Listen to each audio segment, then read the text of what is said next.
There's a special kind of exhaustion that sleep cannot fix. It's the weariness of a mind that refuses to stop narrating your own life while it's actually happening. You're sitting there on your couch, but your mind is in 5 different places at once, and all of them are dangerous.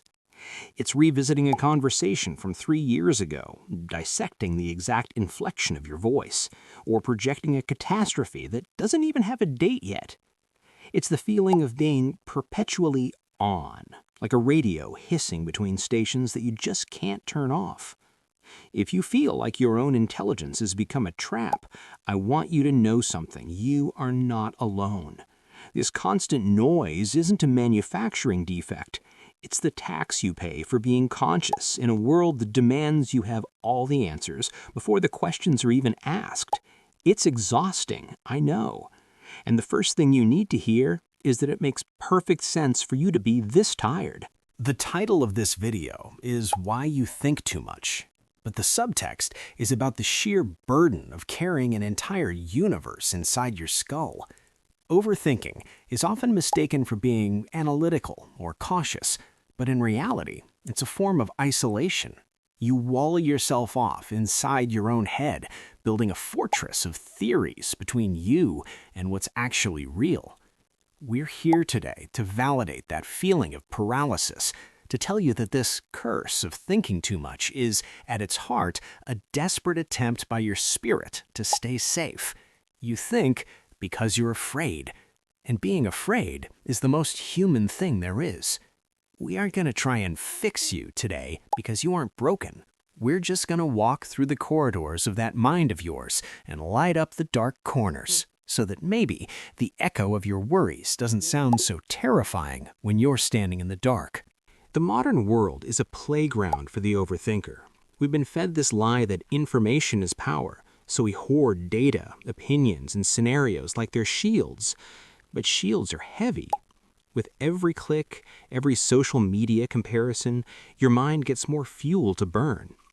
Whether you're a young soul trying to find your footing, or someone older feeling the crush of responsibility, we all share the same ache. The feeling that if we stop analyzing for even a second, everything will crumble. It's the dictatorship of mental performance. You feel like you have to be the CEO of your own psyche, managing crises that only exist as PDFs in your imagination. This constant pressure to understand it all is what's robbing you of your ability to simply be. It's a fatigue of the soul that no one sees, but you feel it in every muscle of your neck. Blaise Pascal, a man who knew the abyss of the human mind better than most, once said that man is but a reed, the weakest in nature, but he is a thinking reed. He validated our fragility. He understood that our capacity to think is what makes us great, but it's also what makes us miserable. Pascal didn't judge us for thinking too much. He held space for the idea that thought is our only defense against the terrifying vastness of the universe. When you catch yourself overthinking, you're just exercising your nature as a reed. You're trying to find your place in a world that feels too big to be understood. Pascal knew that this mental noise is our silent scream for help in the face of the infinite. It's not a flaw, it's your humanity trying to find solid ground. Think about the small things. The coffee that goes cold because you're distracted imagining an argument that will never happen. The book where you read the same page 3 times because your mind decided that a mistake you made at work is the end of the world. These aren't just distractions. They are moments of real suffering.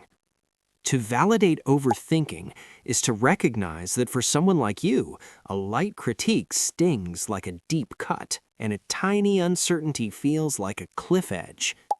Daily life becomes a minefield of hidden meanings. Why did they take so long to text back? What did that look mean? If you feel drained by these minutiae, know that your sensitivity isn't a mistake. You're just processing the world at a higher voltage than most people can handle. Pascal argued that we seek out the noise of distractions and frantic thoughts because we cannot bear to look at the inner void. But he didn't say this to criticize us. He said it with compassion. He knew the void is terrifying. Overthinking is like a heavy blanket we throw over ourselves to avoid the chill of our own existential loneliness. If you think too much, maybe it's because you feel things more deeply. Your synapses are trying to protect your heart. Pascal saw in this restlessness a search for something greater, a thirst that no amount of logic can quench. Your overthinking is the signal of a soul that isn't satisfied with the shallow, a soul looking for a meaning the material world often fails to offer. It is a sacred search, however painful it may be. Inside you, there's a child who just wants to play and a judge who demands productivity. The conflict between these two is what causes the short circuit of excessive thought. You beat yourself up for thinking too much, which only makes you think more about the fact that you're thinking. It's a cycle of intellectual self-aggression. Why can't I just be normal? Why can't I just relax? These questions aren't searches for a solution, they're lashings. Validating your feelings means saying it's okay that you can't relax right now. It's understandable that in such an uncertain world, your mind feels the need to watch the horizon 24 hours a day. This conflict is proof that you care. You care so much about your life that you're terrified of breaking it. Psychology shows us that overthinking is actually a hug that's too tight. Your mind is squeezing you. It's a survival mechanism. When you were younger and perhaps thinking was the only way you felt safe in an unpredictable environment, you learned that predicting the worst was a way to avoid being blindsided by pain. Today, that mechanism keeps running, even when the danger has passed. It's an emotional allergy. Your mind overreacts to harmless stimuli because it wants to protect you at any cost.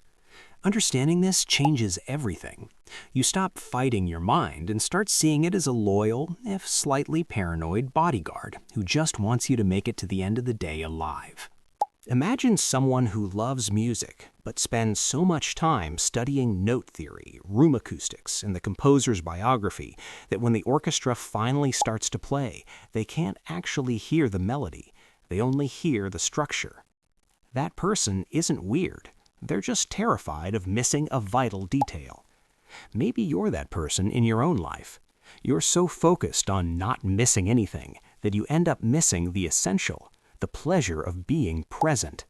But see, the desire to understand the music comes from a love for the music. Your desire to analyze life comes from the fact that you value existence. The weight you carry is proportional to the value you place on things. It's not the curse of someone empty, it's the burden of someone full of possibilities. What if the goal wasn't to silence the voice, but to change how you relate to it? Imagine your thoughts are like noisy guests in a hotel. They scream, they complain about the service, they make a mess. But you're the owner of the hotel. You don't need to throw them out by force, that would only cause more of a scene. You can simply let them talk, while you keep tending to what's real. The shift is realizing that the voice saying, "You aren't good enough," is just a thought, not a biological fact. It's like a cloud passing through the sky. The cloud is not the sky. Your worries are in you, but they do not define your space. You can hold an anxious thought the way you'd hold a frightened friend, without needing to believe every terrifying word they say. Pascal taught us that the final step of reason is to recognize that there are an infinity of things that surpass it. True wisdom isn't found in thinking more, but in knowing when thought has reached its limit. Life isn't a problem to be solved, it's a reality to be experienced. Philosophy serves to clear the lenses, but at some point we have to take the glasses off and look directly at the sun. The cure for overthinking is deliberate action and the acceptance of mystery. It's trading why for what is. It's surrendering to the idea that you will never have all the answers, and that is exactly what makes life worth living. If we knew everything, we'd be gods or machines. Being human, we have the luxury of being surprised. So let the voice talk. Let the clouds pass, but don't mistake the map for the territory. Overthinking is a prison where the doors were never actually locked. You just need to stop trying to understand the mechanism of the lock and simply push the door open. Life is waiting for you on the other side of your next brilliant idea. It's in the silence between one sentence and the next, in the weight of your feet on the floor, in the cool air entering your lungs. You've spent too much time in the gallery of your mind, staring at paintings of what life could be. It's time to step out into the street and feel the rain. Because in the end, when the lights go down and the credits roll in your existence, you won't be remembered for the problems you solved in your head, but for the courage you had to live, despite all your thoughts. Take a breath. Now look around. What do you see when you aren't trying to think about what you see? Life begins exactly where your thinking ends.